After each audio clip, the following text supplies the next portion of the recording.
Good afternoon. Welcome on the second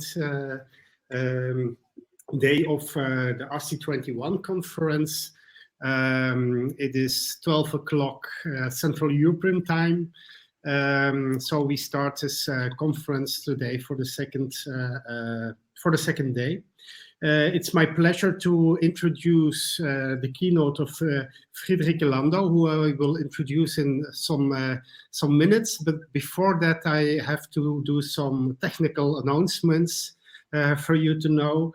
So first of all, I want to say what I prefer is when you have questions. So the whole session will take, I will introduce 5 minutes, then Friederike will have 40 minutes to speak, and then we still have 90 minutes for Q&A. And for the Q&A, you can raise your hand, and I will broadcast you then your questions. That's what I prefer more than chatting. Of course, you can also chat your questions, but I prefer more that you take the floor and ask your questions vocally. Second announcement is that you can choose at your the right downside corner of your screen. You can choose your screen size, so what you prefer you can take there. You can take full screen, or that you see also other faces. And I want to ask also that you put off your cameras, of course, let it off while we are broadcasting. And the third announcement is that all keynotes will be recorded, and they will be put also on the website afterwards. So if you ask a question and you are broadcast, you know also that you are recorded, you are warned. So now rest me the huge pleasure to introduce Professor Friederike Landau. She's Assistant Professor Geography at the Radboud University in Nijmegen, based in the Netherlands. And she has a PhD in urban sociology, which you get at the Technical University of Darmstadt in Germany.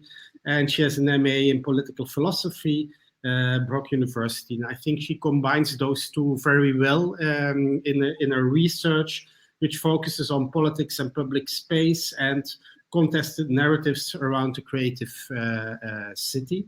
Her last book, which is recently published by Transcript publishers, is called Ungrounding Post-Foundational Geographies.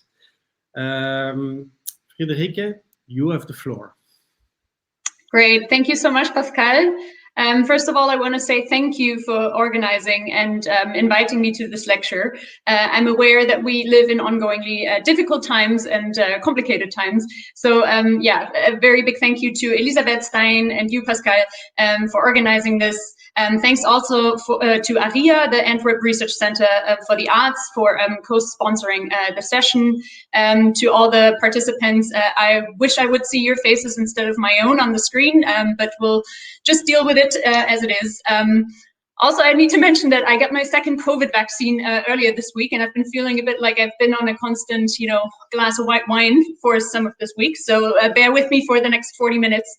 But I'm looking forward to having a discussion with you later on. So in the spirit of the conference theme, I would like to begin with a poem of mine that broadly reflects the theme sensing and shaping the city, because I am trying to imagine the city or a public space of the future. The city of the future is multiple. The city of the future is just full of justice, just full of decomposable glitter, full of rainbows that connect people's hearts, ways of walking, benches, birds, trash, snippets of the past lingering in the cracks of sidewalks and walls. The city of the future is built on ungroundable grounds, erected on precarious pillars of liberté, égalité, solidarité. In the city of the future, the sun doesn't burn, but it isn't lukewarm. I can taste conflict in my mouth, metallic sweetness. Here is a place of broken dreams, towers never built, pigeons who died prematurely. Binaries are banned from this place. It's a queer picnic where we don't have to cover mouth and nose anymore. We'll have an accessible bonfire. The ghosts from before come cuddle with us. The city is vulnerable. It carries its wounds. Resentment is fading. We nurse the city. The city of the future is a space of radical possibility, and the term expert will sound dinosaur-esque. We will be citizens again. Nature might have struck back. Culture might have dissolved into the meadows. Space is public by default, and birds might have a say in it too.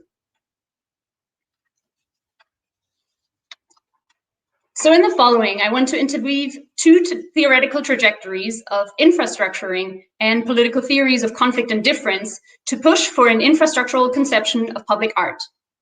This understanding of infrastructuring public art addresses both artists as agents in urban public spaces, as well as the more than human actors involved in public art and public space, such as walls, tapes, plastic sheets, but also social media about and around these spaces. I am stopping because there is no sound, and I have no idea why this is happening. I hope we get technical assistance. Sorry. I hear your sound perfectly, but okay. If some people do not hear your sound, let's try and call the technical assistance, because I can't help. Maybe it helps to just leave the session once and enter again. Shall I do that, or for the participants? People say now I'm hearing you again. Okay. I can hear Pascal and I can't hear Friederike. Okay. Let's try to continue your session, and in the meantime I will call the technical assistance. Okay, but I think most of the people do hear you. Actually, I also hear you. Okay. But do you suggest for participants to leave and come back again, or should I do that? Both. Okay. So I'll zip in and out. Yeah. All right. Okay. I will call. Yeah. In a couple of seconds. Sorry for this inconvenience. All right. Okay. Thanks a lot. Okay.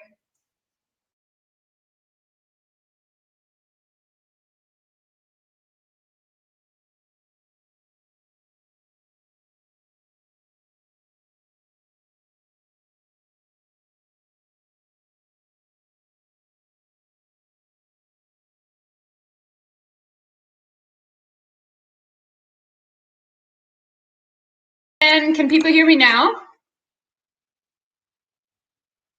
Hear you, but that was already the case. There's lots of yeses. Okay. Okay. Do we want to go back all the way to the beginning and start with my poem, or should I just continue with the presentation? I think we have ample time.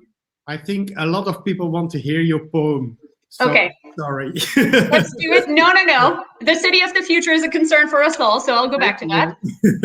Okay, so people who haven't heard me at all, I will now speak about a poem that I wrote that roughly reflects the theme of the conference, Sensing and Shaping the City, because I am wondering about ways to imagine the city or public space of the future.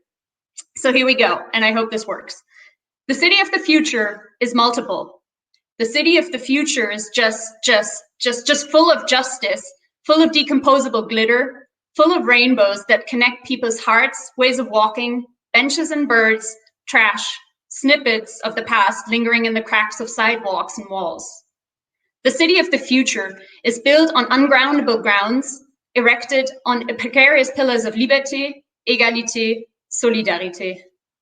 In the city of the future, the sun doesn't burn, but it isn't lukewarm either. I can taste conflict in my mouth, metallic sweetness.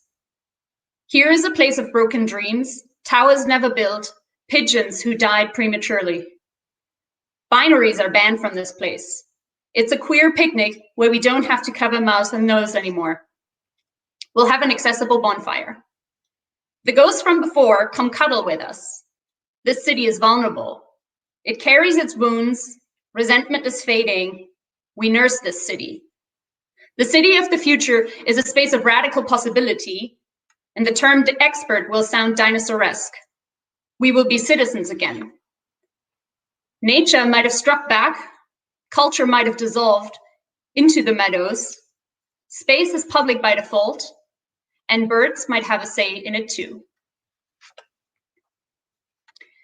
So in the following, I want to interweave two theoretical trajectories of infrastructuring and political theories of conflict and difference to push for an infrastructural conception of public art.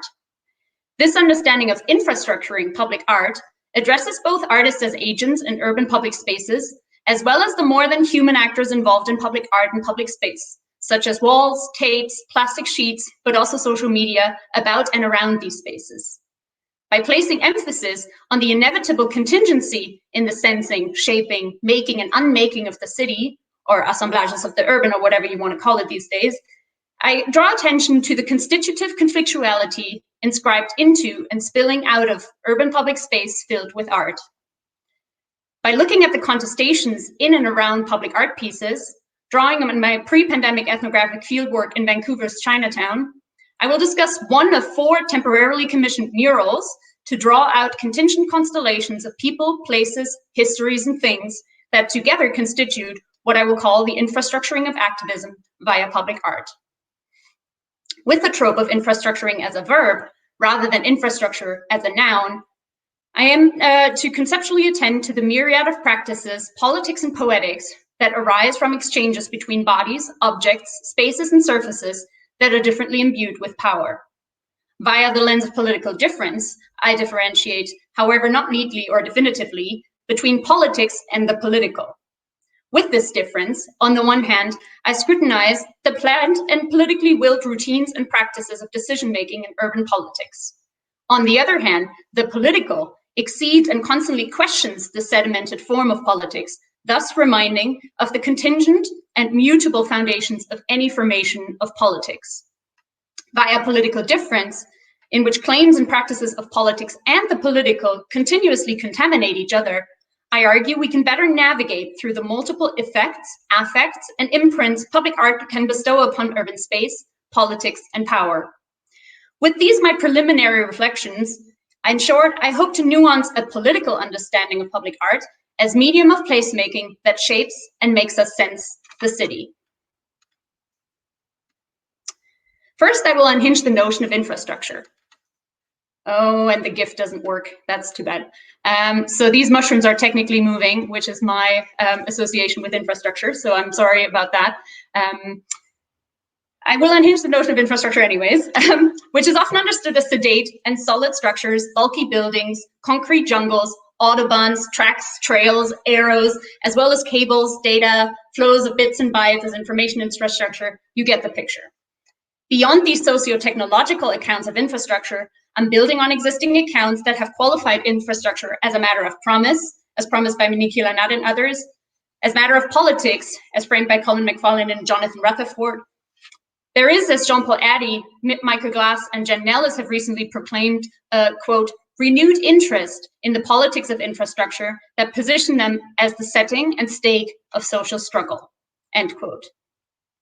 Following the diagnostics of an infrastructural turn, including my fellow plenary speaker Asha Amin and other infrastructure scholars such as Susan Leigh Starr, Jeffrey Bauka, as well as Stephen Graham and Simon Marvin Splintering Urbanism, my notion of infrastructure goes beyond hard materialities of the city and includes all not so smooth, thus contingent and vulnerable matters of concern in urban space. Similar to Amin's reflections on lively infrastructures, in which urban lives, communities, and solidarities are infrastructured besides formal regulations and exclusion of the local state, or what I call politics, infrastructuring broadens our spectrum and our sense of what is possible in the quest for a city of the future. In addition, a recent symposium at the Vera List Center in New York on spectral infrastructures and its haunted and haunting labor conditions, its fugitivity, sediments, and residues further highlights the wide-ranging connections of the very timely concept of infrastructure. Lastly, and if it's still possible to register, you might gather some practical insights into infrastructural urban space this Friday when Laura Hennecke and Louise Rondel are coordinating a workshop called Infrastructural Explorations, Embodied Encounters with Urban Infrastructure. I would be very curious to participate. So the infrastructural resource at stake in my case is public space and modes of memorializing past and present iterations of public space via the green, blue, embodied, and artistic infrastructures folded into such public space. An infrastructural lens furthermore lends itself to discuss vulnerability not just as individual shortcoming or lack of resilience, but also as a systemic factor ingrained in the city as ever-evolving socio-political infrastructure itself. Ashraful Malam and Donna Houston have recently questioned to consider care as so-called alternate infrastructure, as embodied practice of caring with, which they borrow from Jane Tronto's incisive work on the ethics of care. Although I do not strictly follow or investigate the infrastructural activities of the birds I mentioned in my poem, along with Alam and Houston's more than human approach, I am interested in how urban materialities such as concrete walls, shutter doors, side streets and alleys, acrylic paints, ladders, and plastic covers matter. More concretely, I wonder how these materialities matter politically in the making and unmaking of art in public spaces via the mentioned difference between politics and the political. To extend my proposition that infrastructure is fostered to recast the contours of the political, which I take from Man Barua's recent discussion of infrastructure and non-human life, I put practices of infrastructure into dialogue with political theories of conflict and antagonism. What I will specify as political difference of public art seeks to make, mark, and mobilize the political potentials of infrastructuring urban public space via art. Following Sunkana Laketa's account of public space as, quote, performative embodied space as saturated with affect, end quote, which leads to so-called sticky spaces, we gather an instructive conceptual prism in the quest to understand infrastructuring in the context of contested public spaces filled with art. Sometimes public art is quite literally already part of urban infrastructure. A lot of you are probably familiar with vinyl, painted or sprayed murals on temporary installations on the never-ending construction hoardings of downtown condominium towers, or stickers, etchings, and tags on bus shelters, trams, and trains. Besides these apparent inscriptions of, or articulations of stickiness, which reveal urban walls and surfaces themselves as infrastructures, I want to explore how public art infrastructures public space and thus leverages and mobilizes a variety of spatial claims about hope, justice, desire, community, equity. I take infrastructure as a socio-material process, which is both constantly in formation and simultaneously decomposing, thus emerging and breaking down at the same time. When we, as Anat suggests, theorize life through infrastructure, we might better understand how this interdependence between infrastructure and urban sociality is engineered, planned, imagined, emplaced, and displaced via public art in public space. Again, a performative and affect-saturated notion of sticky space might help to understand how public space is organized and reorganized in distributions between us and them. This difference between us and them can be organized in terms of spatial proximity, density, or distance, or with regards to political parameters, organizing, for example, local or translocal communities striving towards a common goal. Notably for me, the differentiation between us and them is always reversible, negotiable, and thus open to radical possibility of reformation. Let me engage a bit more fully with Laketa's difference-attuned notion of sticky space, which is inspired by Judith Butler's account of vulnerability. So she writes, difference is not only imposed upon the body, wherein the body is rendered as a medium through which power operates. Rather, difference is materialized as an effect of reiterative embodied practices. So jumping off from this statement and transposing it to an infrastructural logic, her statement might also read, difference is not only imposed upon infrastructure, wherein infrastructure is rendered as a medium through which power operates. Rather, difference is materialized as an effect of reiterative infrastructural practices. This interconnection between difference, which for me necessarily is political difference, and infrastructure sharpens the socio-materiality of infrastructure.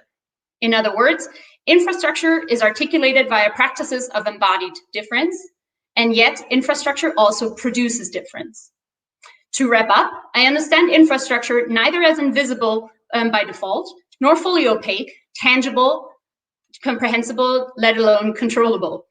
Rather, I take modes of infrastructuring as both hidden and here, haunting, hauling, nestled between visibility and invisibility, both mundane and monumental, as Stephanie Wakefield succinctly puts it. In that sense, infrastructures emerge from between presence and absence, the presence of absence, or a politics of absence and presence. Subsequently, I consider infrastructuring as constitutively antagonistic and constantly entangled in processes that crystallize or eclipse conflicts about absence and presence. And these socio-spatial struggles for presence and absence manifest, for example, in the right to dwell, matter, or right into public space. My understanding of political difference is significantly influenced by the political theorist Oliver Marchart, who discusses political difference, and post-Marxists such as Chantal Mouffe and Ernesto Laclau, who discuss the radical contingency and conflictuality of political life. Political difference, again, differentiates between politics and the political. While politics addresses the routinized, normalized, institutionalized practices of decision and meaning-making, the political captures the irreducible antagonism in politics.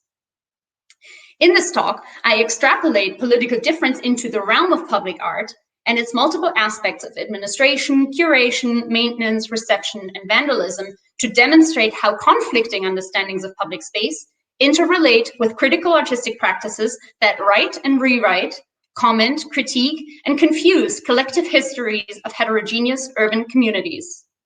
To detect differences between politics and the political, besides and beyond concrete pieces of public art, I wonder, how can public art invoke present and past conflicts in urban public space? How does public art shape and make a sense racial discrimination and spatial displacement? How are people, things, and stories infrastructured in and out of place? How do differences between the politics and the political of public art work towards the city of the future?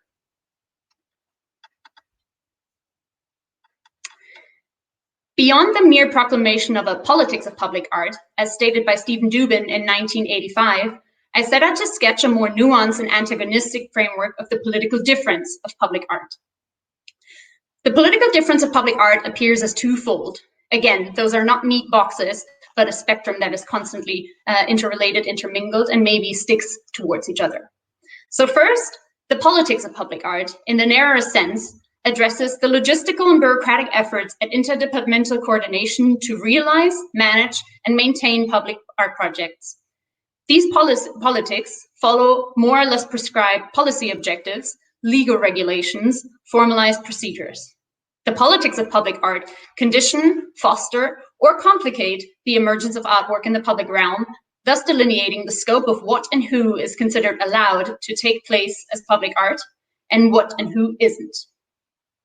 The politics of public art are quite tangible, materially manifest in permits and prohibitions, PDFs, guidelines, application websites, written decisions of artist panels, and deployed to achieve tangible goals, such as the beautification or animation of urban areas, or to increase safety, cleanliness, or propriety. The politics of public art are permeated by symbolical meanings performed via policymakers' own creative handling of bureaucratic parameters, such as tacit agreements, customary law, working with or around legal loopholes, red tape, etc.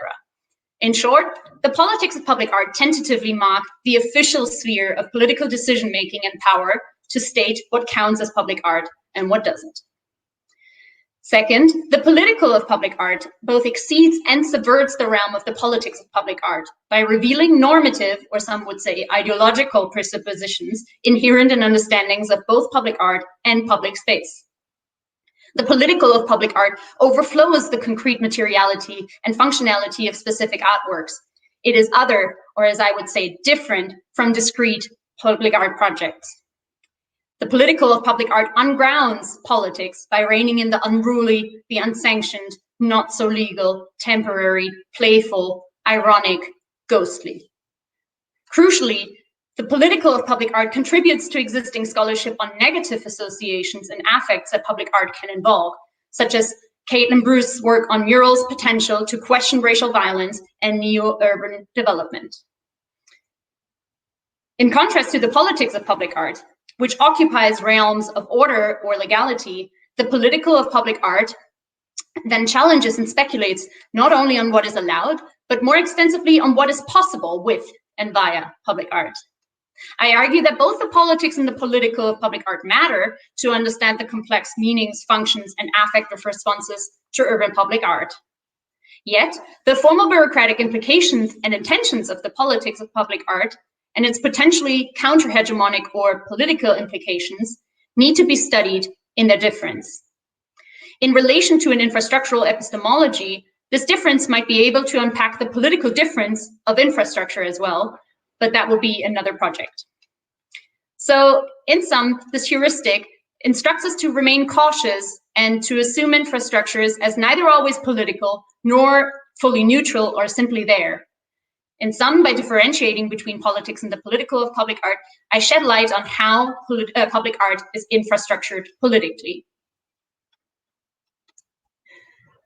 So let me zoom into the neighborhood from which I came to think about the political difference of public art. Canada's largest Chinatown, located in Vancouver, British Columbia. First off, Vancouver's Chinatown, as much as 95% of the whole province of British Columbia, are situated on the unceded territories of the Coast Salish nations of the Musqueam, Squamish, Tsleil-Waututh, and Coquitlam First Nations, whose traditional lands I herewith acknowledge. Chinatown is couched between the infamous downtown East Side, which is a crucial meeting place for houseless individuals and those living in single occupancy rooms, as well as persons who use substances and drugs, towards the east, the former and now displaced Black neighborhood of Hogan's Alley to the south. In the west, Chinatown borders the commercially oriented and touristy areas of Gastown and the waterfront.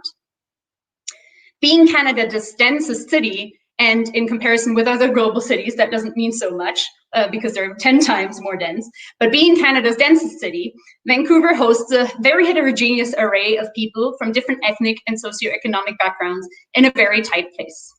In that sense, Vancouver affords to study manifold present and past conflicts about territorial hegemony, belonging, as well as dis and emplacement. Vancouver is and has been a city with rich and remarkably diverse Asian heritage. Since the 1880s, Vancouver has been an arrival destination for Chinese Canadian workers. Yet, Chinese individuals were to pay a head tax, introduced in 1885 and abolished in 1923, but race-based discrimination and segregation continued, for example, by being banned to work as lawyers, engineers, doctors, or pharmacists in all of British Columbia until 1947. In 2009, more than 30% of Vancouver residents had Chinese ancestry.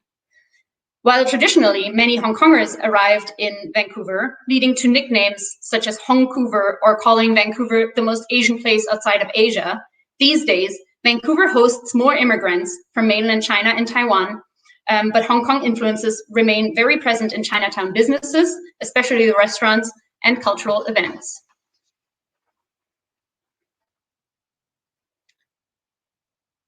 Taking into account the formal apology by the city of Vancouver to its Chinese Canadian population, brought forth by then Mayor Gregor Robertson in April 2018, Chinatown appears as a complex and conflict-laden space in which a multiplicity of historical and contemporary struggles linger. Vancouver's Chinatown is a space that meshes century-old and partially ongoing racism with today's urban challenges, such as the upscaling at the cost of displacement and age-specific poverty. Today, Chinese culture is increasingly commodified and marketed as an intriguing tourist destination or attractive downtown residential location, while less than a century ago, residents of that very same neighborhood weren't even allowed to vote. All in all, Vancouver's Chinatown holds space for a lot of different memories, stories, sounds, some of which are captured by projects and spaces such as the Chinatown Map, Chinatown Sound Map, or the newly inaugurated Chinese Canadian Museum. Yeah, you see the Chinatown Sound Map on the slide, but since I'm apparently unable to do moving images, we can't play the sound, but you can check it out and I can send a link to it. It's a cool project, very open access. So within Chinatown, memories of pain, discrimination, and suffering are fused with those of joy, celebration, intergenerational solidarity, care, and a unique architectonic core stewarded by Benevolent Association and Family Association.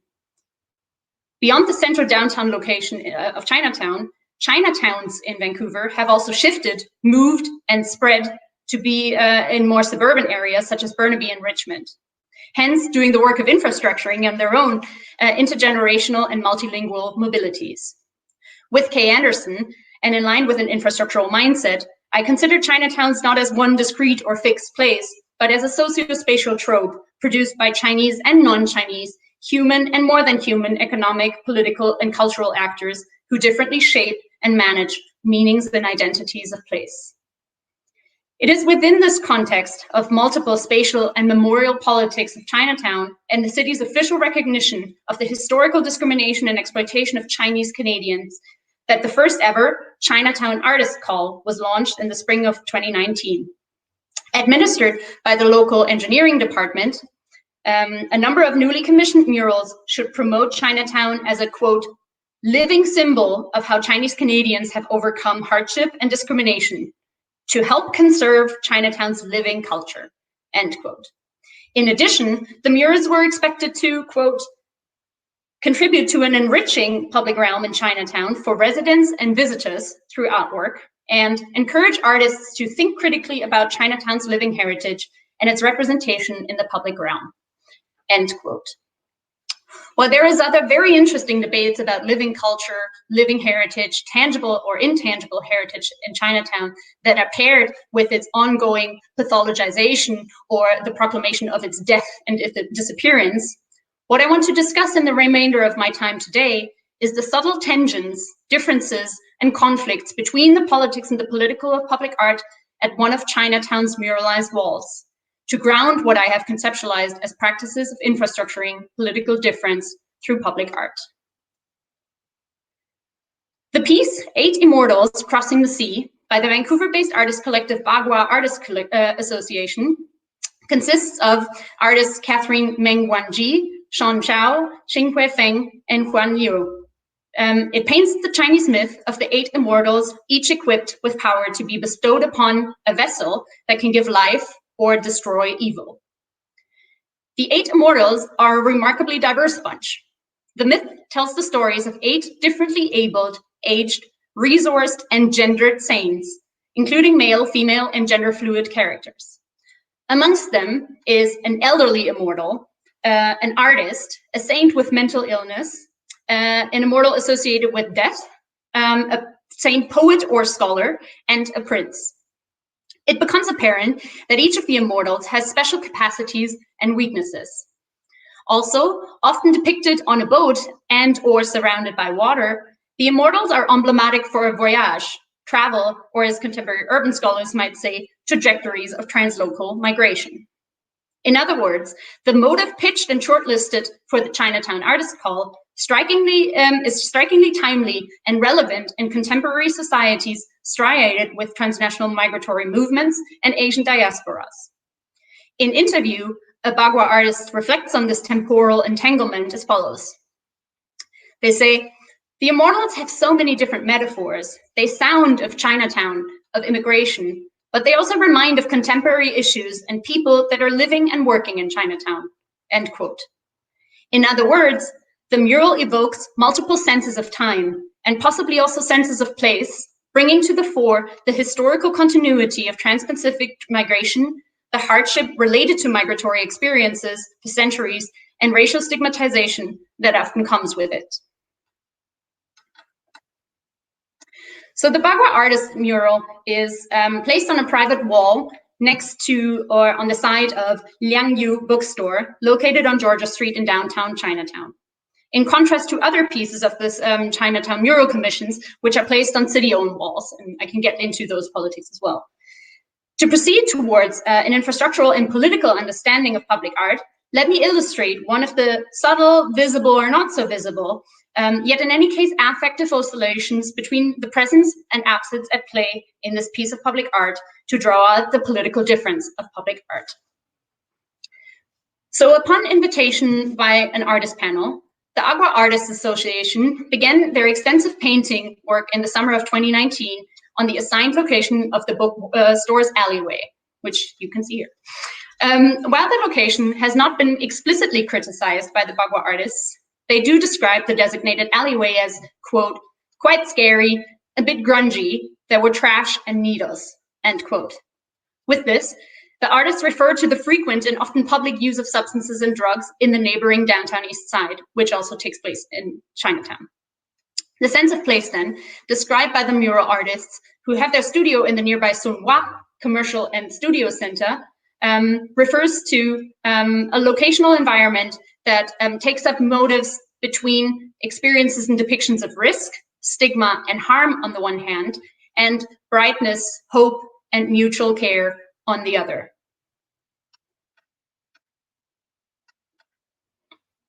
Throughout the meticulous production process of over 2 weeks, the first-time muralists found their mural modified or interrupted by street art or graffiti various times, despite covering their daily paint progress under plastic sheets.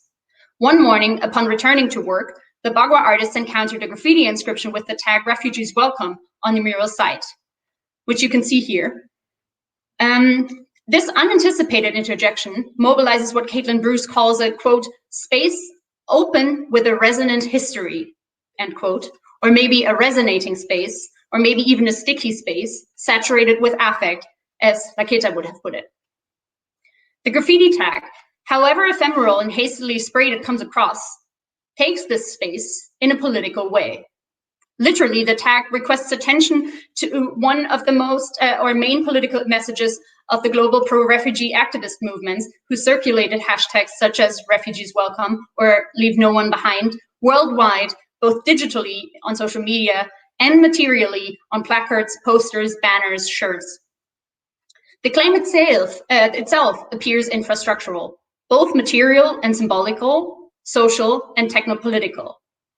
The politics of art selected this alley for the long stretch mural that facilitates the tag on this wall in this space. Hence, we might wonder whether the tag would have gone up at all if the wall hadn't been prepped to become a mural. Also, I personally am still so curious about, and I just don't know, whether the graffiti writers knew that a matter-of-factly very refugee-friendly mural was going to go up shortly after.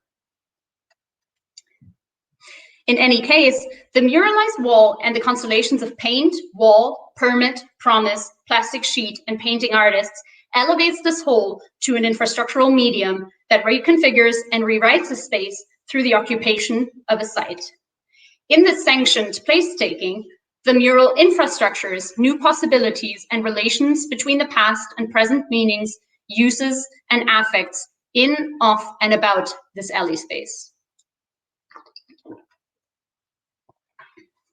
One of the Bagua artists, in interview, finds it, quote, ironic that our mural, which was our way to celebrate and acknowledge the diversity of people that shape our community, has now been vandalized by words that are coherent to our subject.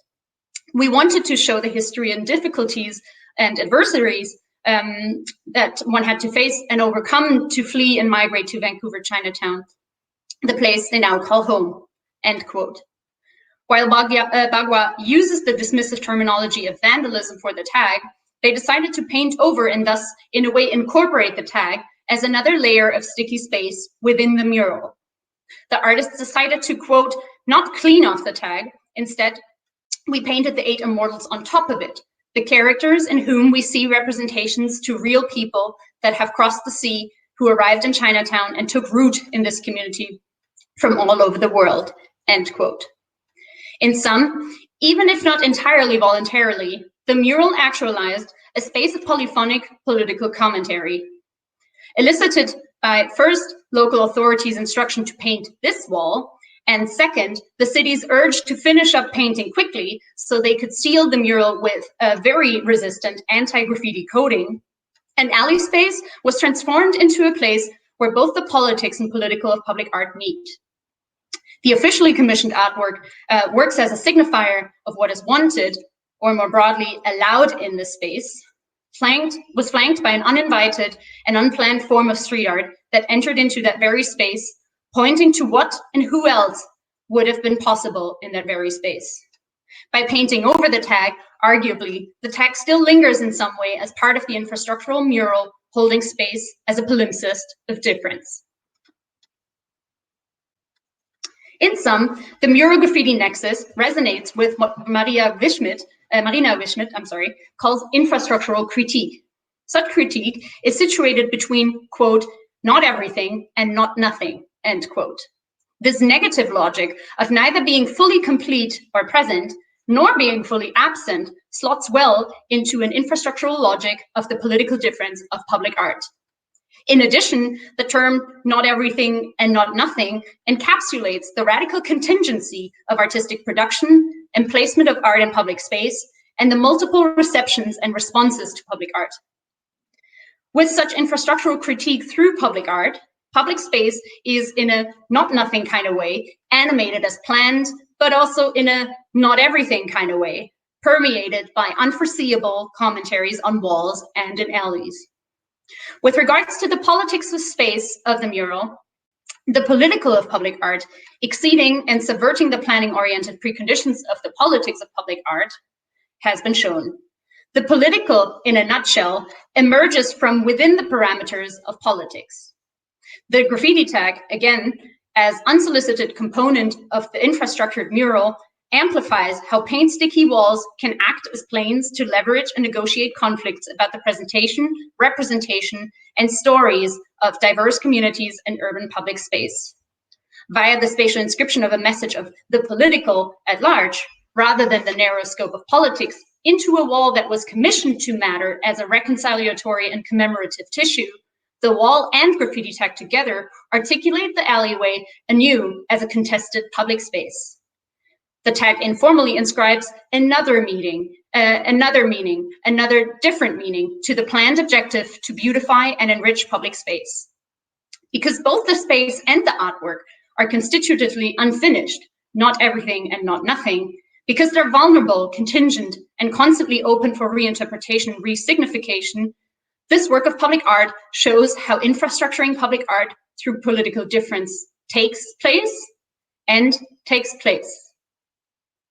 Ultimately, infrastructuring activism relies not only on infrastructural agents, activists, or simply on people as infrastructure, as Abdul-Malik Simon has stated, but also on past, present, and potentially future stories, objects, promises, and pain that altogether wrestle with conflicts that might always already be simmering in polyphonic public spaces.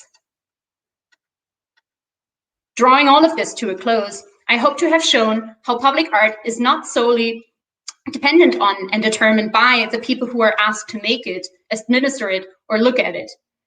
Instead, infrastructural public art is relationally made, remade, and unmade by a variety of urban human and non-human actors from both the past and present, placing murals in constant motion between absence and presence, visibility and invisibility, inclusion and exclusion. In that sense, even commissioned murals can open and project spaces of possibility, imagination, and encounter. Muralized spaces can function as sticky spaces that affectively activate notions of the past, present, and future dwelling in the city.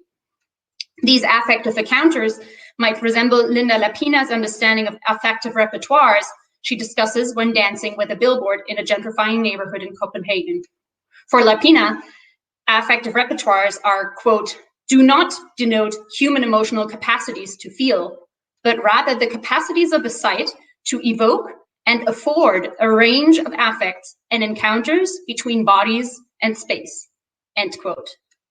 Hence, we can consider a mural as a capacious space to evoke and negotiate different notions of politics, the political, poetics, and power. In sum, the political difference of public art finds itself nestled between complex urban cultural politics of reconciliation, intergenerational legacies of racism, discrimination, and hardship on the one hand, and contemporary challenges of rising property prices, place branding, policing of public space, and fear of displacement on the other. It arises between the logistical, bureaucratic, and sanctioned politics of public art and its uneven, dislocatory, ever-fleeting counterpart of the political, for example, in the form of graffiti. Put differently, the analytic of political difference, so I have argued, helps to navigate the always already lingering antagonisms in the urban cultural fabric, both empirically and conceptually. Paired with an infrastructural lens, infrastructuring public art through political difference allows for a more nuanced and political understanding of commissioned public art. As Laurent Berland has put it, quote, an infrastructural analysis helps us see that what we commonly call structure is not what we usually call it. an intractable principle of continuity across time and space, but is really a convergence of force and value and patterns of movement that's only solid when seen from a distance, end quote. Again, and hence, against any obsession with solidity or wholeness, political difference assists to hold open the tensions, contradictions, and ongoing contestations about why public art is there, not everything, not nothing. Ultimately, because the logic of politics can never fully control, let alone enforce its own goals or rationales, and the politically will inevitably linger, some of the difference irreducibly trickles, bleeds, splashes, or sticks in the formal rounds of politics. Within an infrastructural understanding of public art, the city of the future, or the futures of public spaces, might be fuller of decomposable glitter, queer picnics with ghosts of the past, parks that stay open at night, and an accessible bonfire. And on the poetics of infrastructure, I conclude, I wired, you fired, we intertwined. We're tired, wired, winding in the streets of ancestors only some of us know. How do I dance with you? How will I know who loitered before me? I wish they'd exhibit layers of pain just in their own right. Do walls make cities? Do cities need walls? But then where would we paint the city of the future? Thanks for your attention and take care.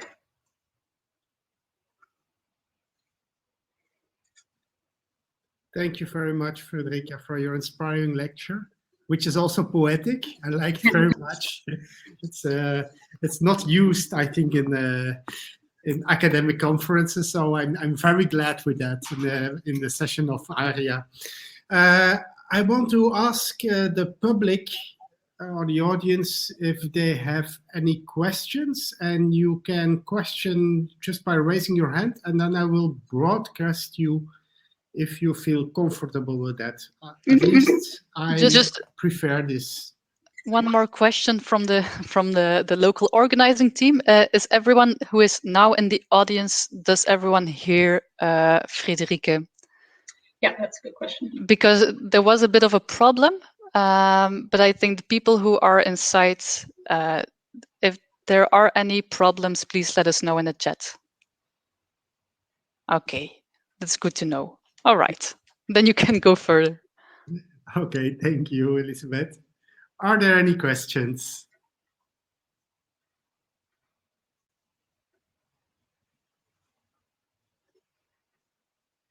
I'm just looking at if somebody raises his hand, her hand.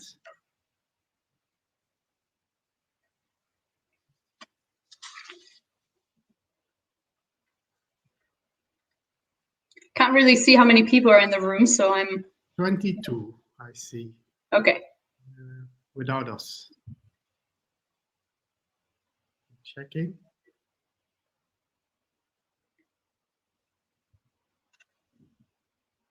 I also don't know what time zones people are, eavesdropping in from. So maybe yeah.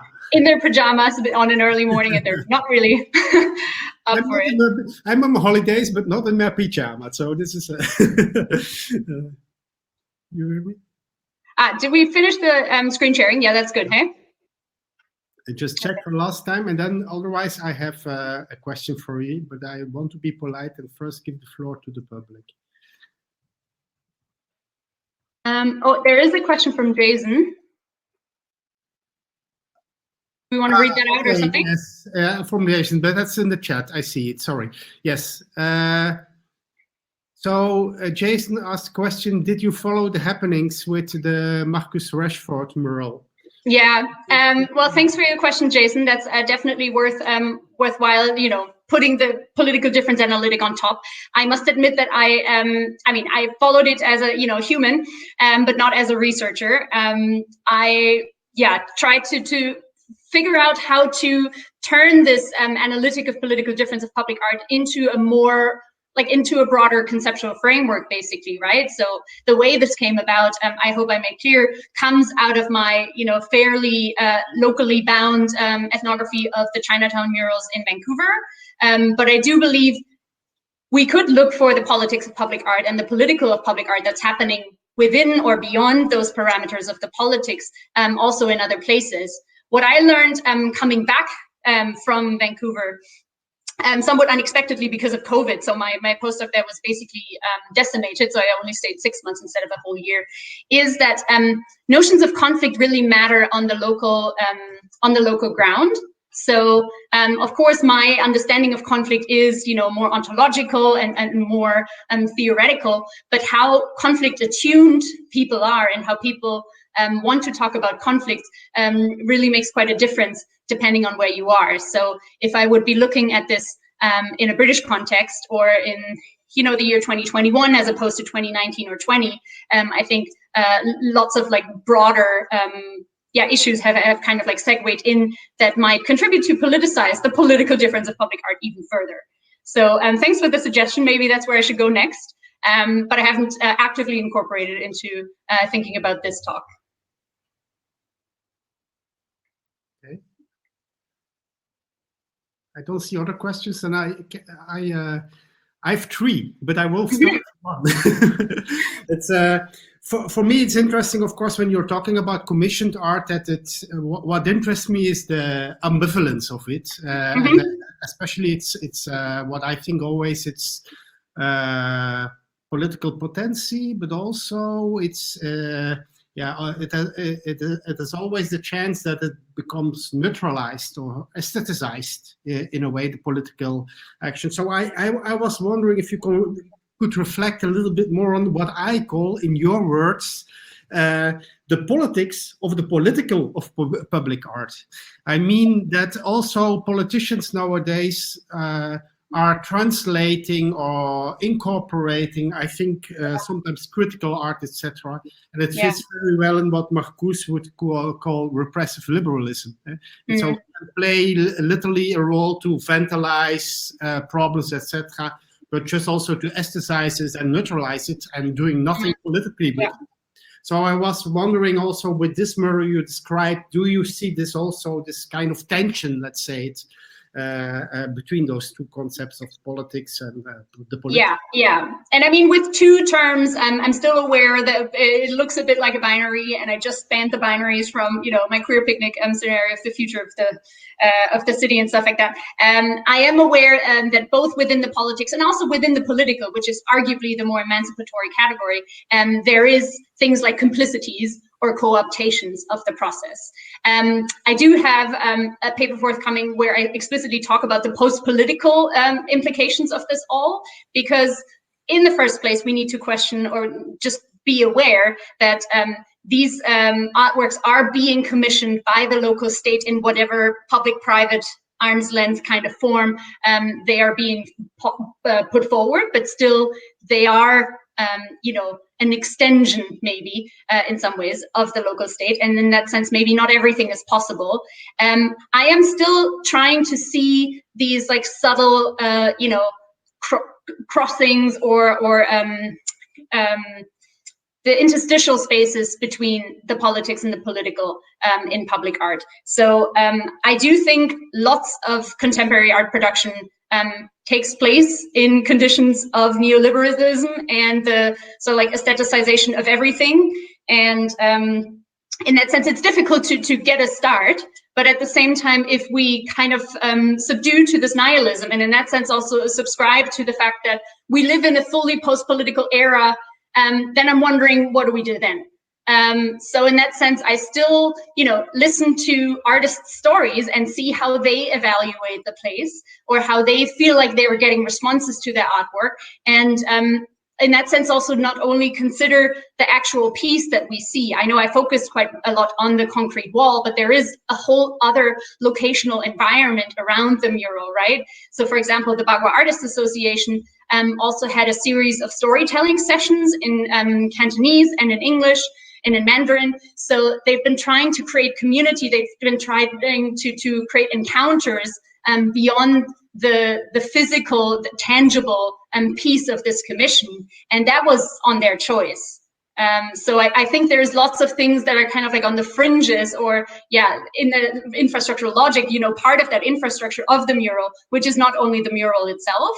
And maybe in those times when, you know, a bunch of elderly ladies sit down and drink tea and talk about their stories of Chinatown 20, 30 years ago, that is where the political emerges. And that's where they escape the politics of the political of public art.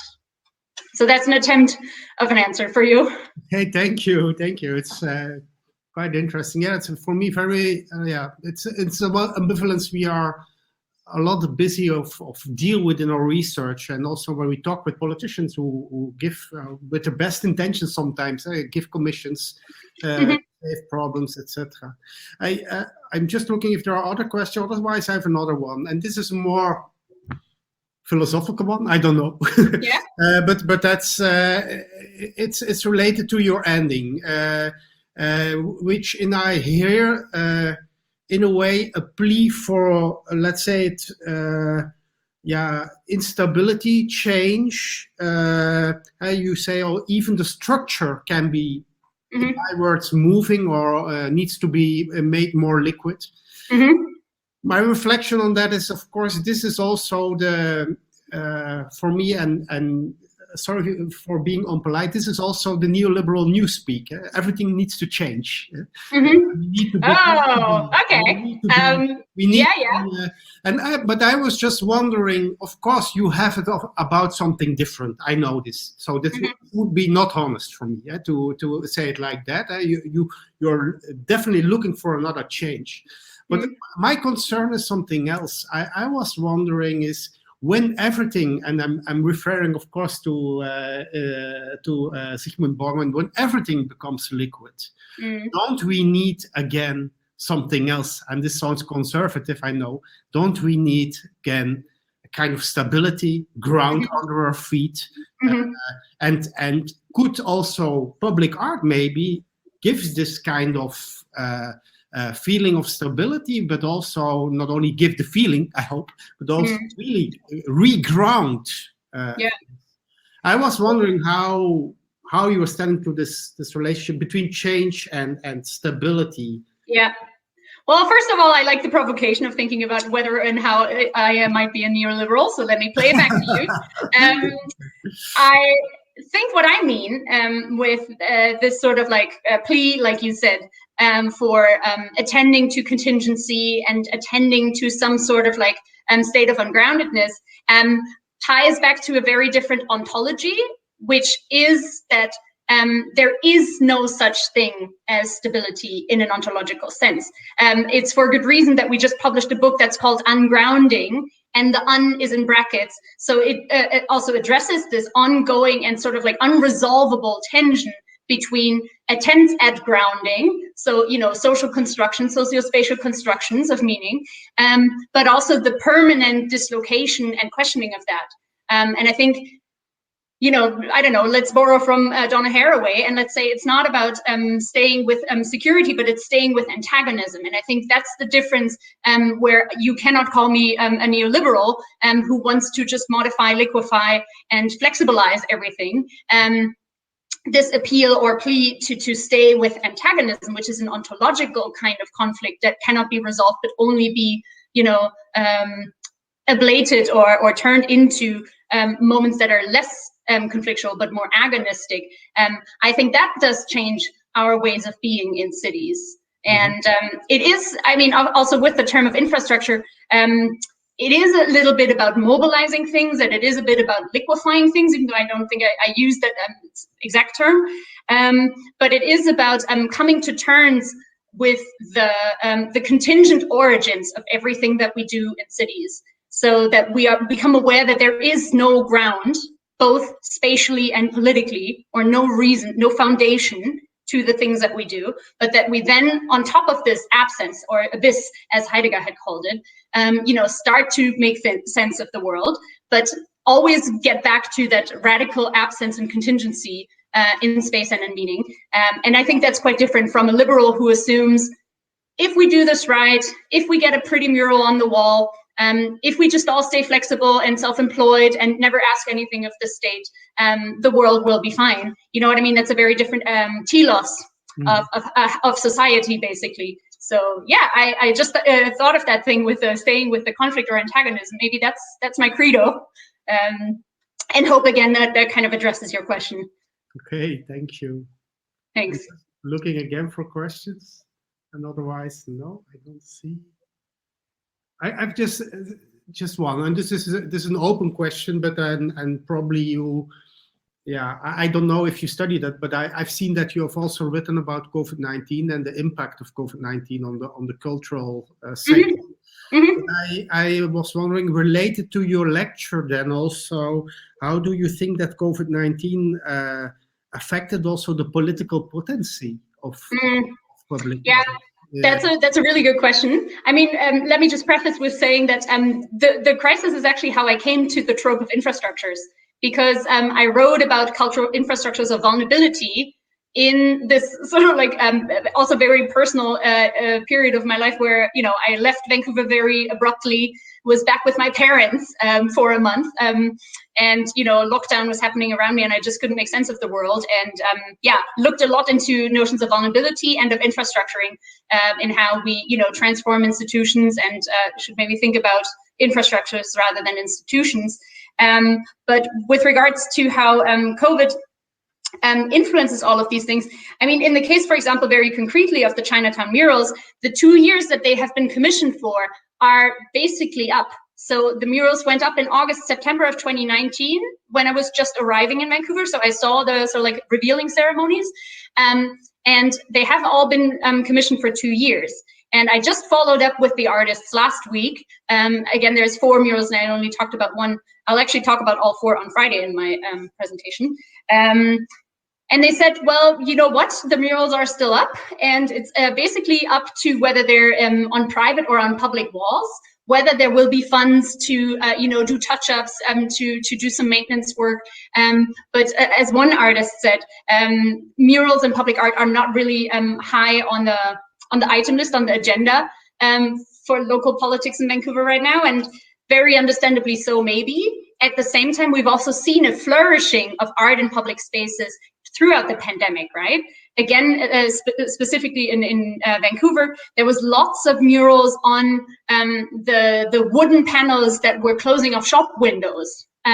So there was a lot more brightness, a lot more art in the city because of lockdown. So there was like almost a very schizophrenic dynamic of you know, new presence of public art, because we're suffering from a global pandemic and can't go, for example, to museums or can't go to the theater or something like that. So in that sense, that's a big change. Yeah, just, you know, thinking out loud here. So do you want to? Yeah, I knew that. And related to that, I was wondering also, what about digital public art, because of COVID, yeah, like this conference, a lot goes online, etc. And I was also wondering, does it also affect? And again, it's just a question to provoke you to think loud again. But do you think that this affects also the political potency of it? I think it does. I think it does, especially maybe with such an infrastructural lens. It might also help us to capture when does an artwork become a digital artwork as well. In the case of murals, for example, that's a very Instagrammable item, right? There's lots of people who pose in front of murals, and it really travels well on Instagram and Twitter and stuff like that. On the digital art front, I'm not the expert. I know Jason Luger is in the audience. He has written a beautiful paper with my dear colleague Martin Zebracki on this, so people should maybe check that out. Because I do acknowledge also, I'm at the beginning of this infrastructural mindset, but I do think it's quite fascinating to see and trace how public art is not only place-specific and site-specific, which, the early 2000s discourses on place-specific art or site-specific public art now need to think about another dimension of the digital, to think which components of a mural travel well, how do they create new audiences and communities around a mural where we can't go, right? I mean, there is a new mural, for example, in Hogan's Alley, which is the formerly Black neighborhood that I mentioned. I've also done some work in that area because it's literally across the street from Chinatown. And this mural has been commissioned by the Vancouver Mural Festival, which is a public-private partnership thing, last summer. And last summer I wasn't there anymore. and it has been, playing a big role in the temporary occupation of a viaduct as part of the Black Lives Matter protests. And I only know about this mural from social media and from talking to the artist in interviews and stuff like that. But in that sense, I'm 100% dependent on digital infrastructures to sense and see art. And I think, I don't want to, glorify the crisis or even the digital realm in general as a chance to alleviate these kind of like affective, embodied encounters with public art, but it's definitely a part of experiencing art these days. And I think, yeah, like I said, it must be, or it should be more conceptualized for us to better understand. But there is definitely a lot of interaction and a lot of stickiness or resonance in a way that can be created in the digital. Okay, thank you. Thank you again for your answers also, and for your lecture. I just check again if there are any questions. Otherwise, I think we can wrap up. Yeah, let me just try to quickly find this paper that I can recommend on digital geographies of public art. And I'll send it in the chat. I don't know if everybody sees that then. Yeah. Yeah. Great. Okay. Yeah, thanks for your questions. That's really exciting because I have been thinking about some of these things mostly by myself. And like I said in the beginning, I was trying to bring two conversations together. So now I also have food for thought for, new papers and I don't know what else, conversations. So that's great. Okay, do you want to close the session? If there are no questions anymore, no chats anymore, I would say yes, we can close the session. And I hope you all enjoy the rest of the conference. And well, then thanks again so much for having me, and thanks for everybody jumping in or joining in at whatever hour it is for you, and we'll see each other in the afternoon. Thank you, Friederike. Bye-bye. Okay, bye, thank you, and take care, everybody.